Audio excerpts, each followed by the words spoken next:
Hello, नमस्कार, आदाब, सत श्री अकाल और अस्सलाम वालेकुम। मैं मोहम्मद अहमद काज़मी लेकर आया हूँ आपका पसंदीदा कार्यक्रम आपके रूबरू। जैसा कि आपको मालूम है कि हम ख़बरों के पीछे की खबर लाने की कोशिश करते हैं और मैं चूँकि इंटरनेशनल अफेयर्स पर आपको नज़र दुनिया पर कार्यक्रम लाता हूँ, मैं उसमें अक्सर आपको बताता हूँ कि हथियार बेचने वालों का धंधा है मुल्कों के बीच में, मुल्कों के अंदर टेंशन क्रिएट करना, अपने हथियार बेचना। वो एक बहुत बड़ा फील्ड है। मैं समझता हूँ आप बहुत सी चीज़ें समझ चुके होंगे अभी तक। आज मैं बिल्कुल एक नए एरिया में बात करना चाह रहा हूँ।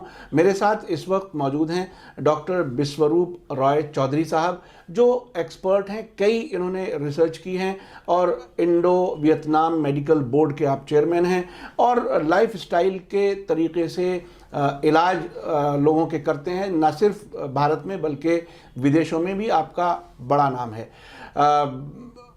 चौधरी साहब, आप बताइए कि ये जो अमेरिका की तरफ से हथियारों वाली बिजनेस तो मुझे समझ में आई और बहुत कुछ किया, बताता भी हूँ मैं लोगों को। ये मेडिकल उसमें दवाओं के जो एरिया में अमेरिका का क्या तरीक़ा है कारोबार का और किस तरह से वो दुनिया भर से एक बहुत बड़ा फंड, बहुत बड़ा कारोबार अपने हाथ में लिए हुए है। आपने रिसर्च की है इस सब्जेक्ट पर। आप बताइए कि आप इसको किस तरह से देखते हैं।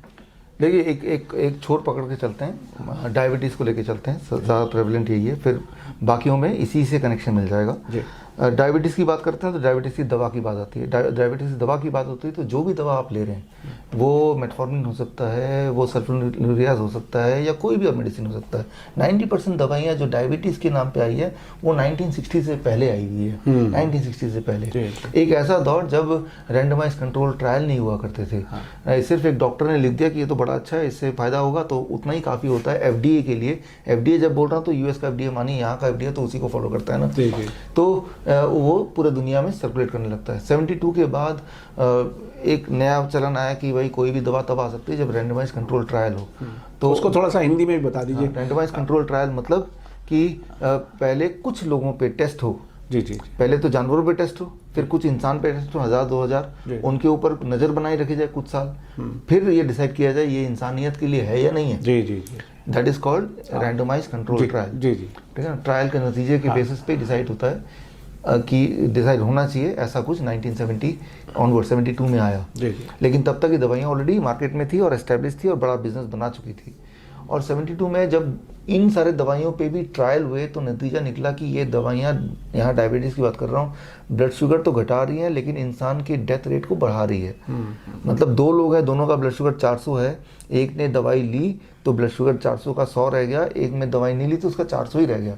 लेकिन जब इन दोनों पेशेंट को करीब 5 साल तक फॉलो किया गया तो देखा गया कि जिसने दवाई नहीं ली उसका ब्लड शुगर ज़्यादा और रहते हुए भी वो जिंदा है, और जिसने दवाई ली तो अक्सर उसकी 22% ज़्यादा चांसेस हैं मौत के, मर जाने के। यानी कि जो दवाइयाँ हैं वो ब्लड शुगर घटा रही हैं, वो एक इल्यूजन है, लेकिन एट द कॉस्ट ऑफ आपको और बीमार करने के या आपको डेथ देने के, यानी वो मौत के नज़दीक ले जाती है। नज़दीक ले जाती है। तो जाहिर सी बात है रैंडमाइज कंट्रोल ट्रायल उस वक्त जितने भी हुए 1972 और 75 के बीच में, सब में ये सिमिलर रिजल्ट थे।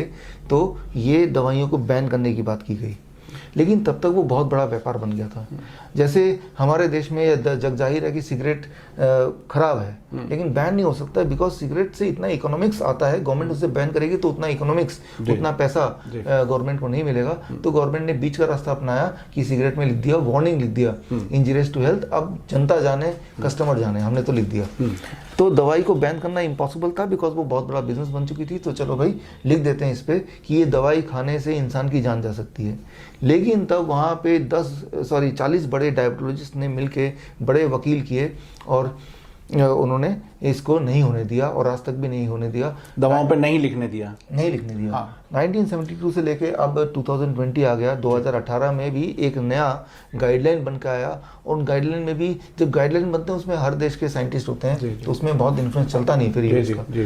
ACP गाइडलाइन 6 मार्च में आया, जिसमें क्लियरली बताया गया कि डॉक्टरों को कि ये दवाई एक तो हमेशा के लिए ना दें, और दें तो डॉक्टर पेशेंट को बता के दे कि ये दवाई से आपके मरने के चांसेस बढ़ जाएंगे, अब लेना तो लो। इंडियन मेडिकल एसोसिएशन ने क्या किया, उसको उस वाले गाइडलाइन को अलग कर दिया, अपने आप को अलग कर लिया कि ये गाइडलाइन हम मानने नहीं वाले, जाहिर सी बात है। यानी वो नहीं लिखने के लिए तैयार। हाँ। हमारी इंडियन मेडिकल एसोसिएशन का देखिए कारनामा बहुत ही दिलचस्प है। और ये सब, और न सिर्फ इंडिया में, मैं समझता हूँ दुनिया भर की बहुत सी हुकूमतें, बहुत सी सरकारें ऐसी हैं कि वो इन बड़े, ये चूँकि बहुत बड़ी इंडस्ट्री है और पॉलिटिशियंस को पैसा मिलता होगा, इलेक्शन लड़ने में कहीं ना कहीं फ़ायदा होता होगा, तो वो गाइडलाइन छुपा दी गई। ये बहुत ही इंटरेस्टिंग है। जी आप बताइए आगे। तो ये मैंने जो कहानी आपको बताई, अब अगर बीपी की कहानी सुनना चाहते हैं तो नाम से ब्लड प्रेशर डाल दीजिए, कहानी रिमेन द सेम। कोलेस्ट्रॉल सुनना चाहते हैं, नाम कोलेस्ट्रॉल डाल दीजिए, हार्ट डिजीज डाल दीजिए, कहानी सेम है। आपसे अगर मैं बोलूं कि आज से करीब 1993 से पहले कोई अगर पेशेंट हॉस्पिटल जाता था तो अगर ब्लड प्रेशर 160/100 से ऊपर होता था तभी उसको दवाई रिकमेंड की जाती थी। फिर उसके बाद 140/90 हो गया, आजकल 120/80 है, इस साल के अंत तक 115/75 हो जाएगा। मतलब ये कि जो भी अपना ब्लड प्रेशर चेक कराएगा वो बीमारी पाया जाएगा, लेवल हो जाएगा। यानी जो आज नॉर्मल है जितना, उतने पे अगले कुछ सालों में उसे बीमार कह दिया जाएगा। बीमार कह, यानी वो ये भी एक मेडिकल स्कैम हुआ बहुत बड़ा, क्लियरली बहुत बड़ा। यानी मैं सेहतमंद हूँ और मैं ठीक से जी सकता हूँ, लेकिन मैं टेस्ट कराऊं तो मुझे 10 बीमारियां बता दी जाएंगी। ये आजकल अस्पतालों में आप लोग देख रहे होंगे कि लाखों रुपए से कम का कोई बिल नहीं होता, और इस हद तक होता है कि डेड बॉडी नहीं देते लोग, इतने इनसेंसिटिव हो गए हॉस्पिटल्स में। तो ये बहुत ही तकलीफ दे बात है। आप बहुत बड़ी बात कह रहे हैं, और मैं समझता हूँ इंसानियत की भलाई के लिए हम ये बात ज़्यादा से ज़्यादा लोगों तक पहुँचाने की कोशिश कर रहे हैं। जी आप आगे बताइए। अमेरिकन जो फार्मा इंडस्ट्री है उसमें उनका कितना शेयर है इस धोखे में, इस पूरे तमाशे में?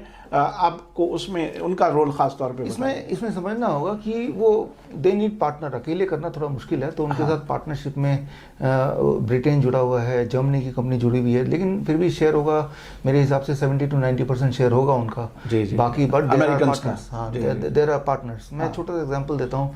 मान लो कोलेस्ट्रॉल की बात करते हैं, कोलेस्ट्रॉल तो घर घर में दवाई है कोलेस्ट्रॉल की। आज से 20 साल पहले अगर सोचें तो कोलेस्ट्रॉल शायद नाम भी नहीं सुना होगा, राइट। सो अगर आप टेक्स्ट बुक देखें, हैरिसन टेक्स्ट बुक, हैरिसन जो बाइबल माना जाता है मेडिकल साइंस में, उसका 1978 का एडिशन पढ़ेंगे तो टोटल कोलेस्ट्रॉल किसी का 300 से ज़्यादा है तो उसको ज़्यादा माना जाता था। जी जी। फिर 1980 का दौर आया, 300 को 250 कर दिया गया, ठीक है ना, और अब 250 को 200, कुछ साल पहले 200 कर दिया गया। जी जी। और अब 200, 250, 300 कुछ नहीं, किसी की उम्र अगर 40 साल से ऊपर है तो सीधा वो कोलेस्ट्रॉल की दवा दे देते हैं।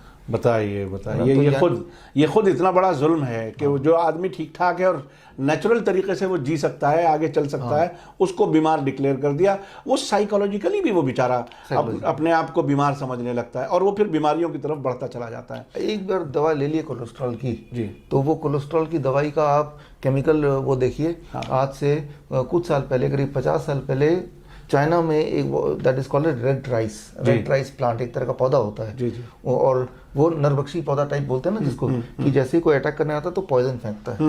वो जो पॉइजन है उसका नाम है कोलेस्ट्रॉल लोअरिंग ड्रग्स, उसका नाम है स्टैटिन। जी जी। तो ये जो कोलेस्ट्रॉल लोअरिंग ड्रग बनती कहाँ से है? वो पॉइजन जो प्लांट निकालता है जिससे वो अपने दुश्मनों पर हमला करता है, वही है जो आप दवाई मुंह में ले रहे हैं। अच्छा, वो जहर होता है? वही जहर है जी जी, जो भगवान ने उसको दिया अपनी बचाव करने के लिए। जी जी। वो जहर आपको एक दिन में मारेगा नहीं, बिकॉज बहुत कम डोज में आपको दिया जाता है वो टैबलेट में। जी जी। और आपको लगता है कि हम सेहतयाब हो रहे हैं, हम हमारी सेहत बेहतर हो रही है, लेकिन असल में वो जहर है जो इंसान के जिस्म में पहुंचाया जाए। अमेरिकन सोल्जर चाइना गए थे तो वहां पे उनको ये मिला, तो वही चीज आए, इतना बड़ा बिजनेस बन गया। जी जी जी। आप हिस्ट्री में जाके देखिए जी। तो अब आते हैं इंडिया की फार्मास्यूटिकल इंडस्ट्री पे। जाहिर है बहुत सी बड़ी बड़ी अमेरिकन कंपनियां हैं जो यहाँ कारोबार कर रही हैं, और यहाँ की जब हम वहाँ के एयरपोर्ट्स पे पहुँचते हैं तो यहाँ की दवाइयाँ वो कहते हैं फेंक दीजिए।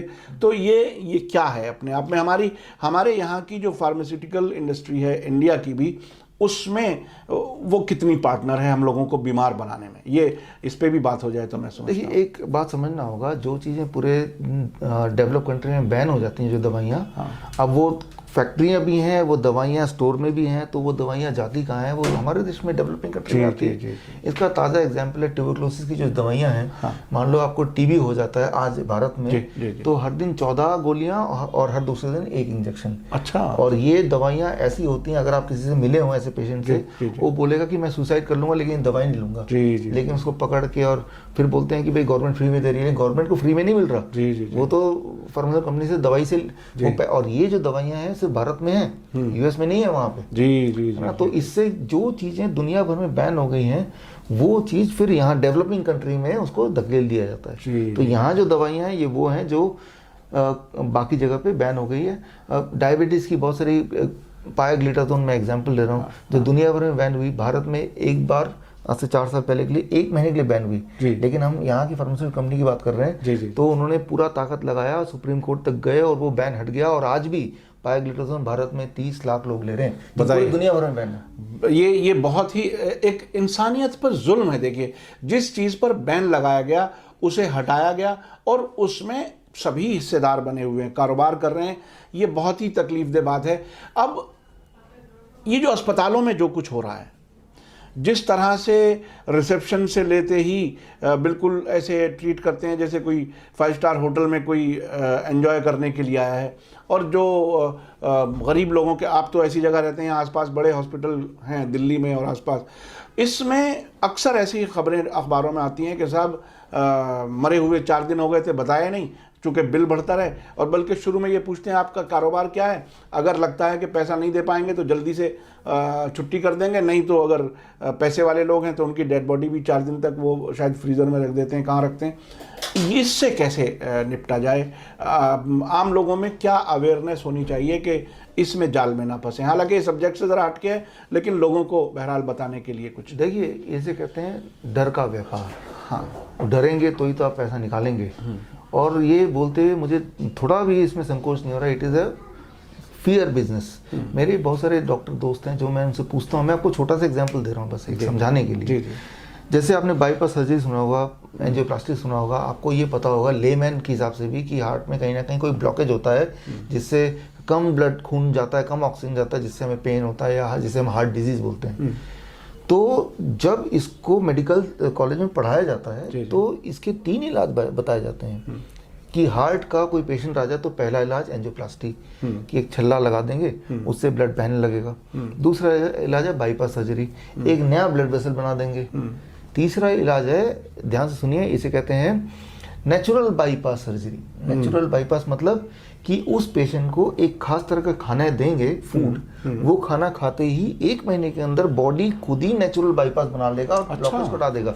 ये तीनों मेथड एक ही साथ एक ही क्लास में पढ़ाया जाता है। अच्छा, लेकिन ये कोई नहीं बताता। तीसरा वाला मैं पूछता हूँ अपने सर्जन दोस्तों से, भाई तीसरा वाला भी तो डॉक्टर पेशेंट को बताओ ना। Let him choose. आपने पहला 2 बता दिया, तो आप वो ऑप्शन क्यों नहीं बताते? हाँ, तो वो अंदर की बात वो बताते हैं, यार ये ऑप्शन बताऊंगा तो पेशेंट तो खुद ही घर जाके सब्जियां खरीद के वो ठीक हो जाएगा 1 महीने में। तो मेरा जो 5 लाख का जो है वो 5 लाख की जगह वो 50 रुपए दे देगा, 100 रुपए दे देगा, 200 रुपए देगा, 500 रुपए से ज्यादा तो नहीं देंगे ना। सही। तो ये मेथड जो बाईपास, नेचुरल बाईपास है, वो मेथड मैं 1 मिनट में बता देता हूँ आपको, क्योंकि वो डॉक्टर बताएगा नहीं।